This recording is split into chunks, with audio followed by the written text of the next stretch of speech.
PKB. Jadi 56% pemilih muda, Gen Z dan milenial itu mendominasi pemilu 2024. Dan di 2029 proses peremajaan pemilih terus terjadi. Jadi kalau PKB tidak melakukan ijtihad politik, terobosan politik, tenggelam tuh. Karena sesuai dengan sunnah tua, pemilih tua makin sedikit jumlahnya. Yang kedua. Jadi pertama adalah peremajaan pemilih, yang kedua adalah urbanisasi pemilih. Dulu pemilih kita sebagian besar tinggal di desa, 70-30%. Data sensus terakhir sudah jauh lebih banyak pemilih yang tinggal di kota ketimbang di desa.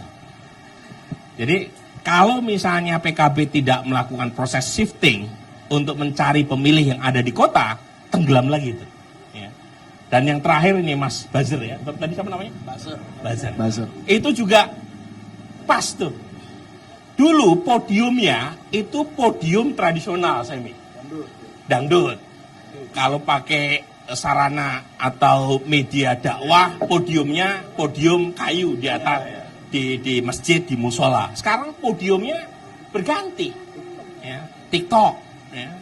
Kemudian IG, YouTube, podcast, Twitter. Jadi podiumnya udah berubah. Dan karenanya PKB harus melakukan perubahan sebelum ya tenggelam oleh disrupsi ini. Jadi ditariknya Rizal ya dari Umpat.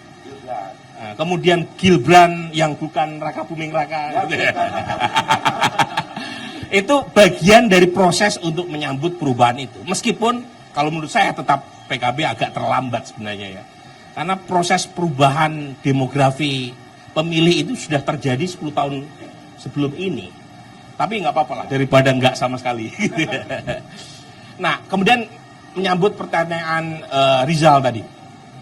Saya kebetulan punya concern untuk meneliti tentang klientelisme politik relatif sudah lama, Kang Jujun ya. Jadi disertasi saya di ENU soal ini, kemudian saya juga menyaksikan tumbangnya caleg-caleg muda, aktivis yang lama mengabdi di partai ketika sistem proporsional terbuka diperkenalkan tahun 2009. Itu concern saya, karena seperti Semi bilang, meskipun tentu kita punya latar belakang profesi yang berbeda, tetapi kita punya concern yang sama ya, menyaksikan reformasi dari awal, sebagian melalui turun ke jalan.